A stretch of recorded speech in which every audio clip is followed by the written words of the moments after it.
पाकिस्तान जैसे कंट्री में जहाँ हर चीज़ पॉलिटिसाइज हो जाती है, पावर सेक्टर को भी या पूरे एनर्जी सेक्टर को अगर ये प्राइवेटाइज कर दे तो वो अपने मेरिट्स के हिसाब से सही चलता रहेगा। चाइना पावर हब जनरेशन है जो हबको के साथ कोल फायर्ड पावर प्लांट लगा हुआ है 1320 मेगावाट का, वो 4% यूटिलाइजेशन पे चल रहा है। अभी ओरिजिनल इसकी जो टैरिफ जब डिजाइन हुआ था उस वक्त इसका यूटिलाइजेशन रेट 80% होना था। तो 80% की जगह जब आप 4% पे चलाएंगे तो जाहिर है उसकी कैपेसिटी कॉस्ट पर यूनिट तो कुछ अजीब गरीब बन जाएगी ना, क्योंकि 4 और 80 का फर्क तकरीबन 20 टाइम्स हो गया।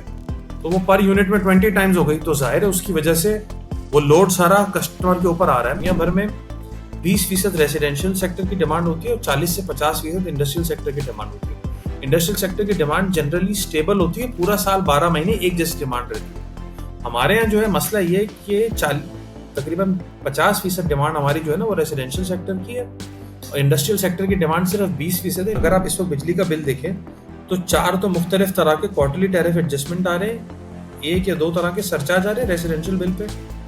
तो ये सारी चीज़ें मिला के जो है वो टैरिफ इतना ज़्यादा बढ़ गया है। इस पर बिजली का जो रेट आ रहा है, लोगों को घरों में बिल आ रहा है 70 रुपये से आ रहा है। बिजली की एवरेज फ्यूल कॉस्ट 8-9 रुपये से ज़्यादा नहीं है। लोड शेडिंग अब जो हो रही है उसका reason revenue based load shedding है। जनरली लोड शेडिंग इसलिए हो रही है जिस इलाके में बिजली की रिकवरी कम है बिलिंग के हिसाब से। फॉर एग्जांपल या तो यूनिट्स बिल ही नहीं हो पा रहे या फिर बिल हो रहे तो उसकी रिकवरी नहीं हो रही। पावर की सब्सिडी की हुकूमत ने इस साल 1200 अरब की रखी है, तो जाहिर है पिछले साल ये तकरीबन 950 से 975 अरब के बीच में थी।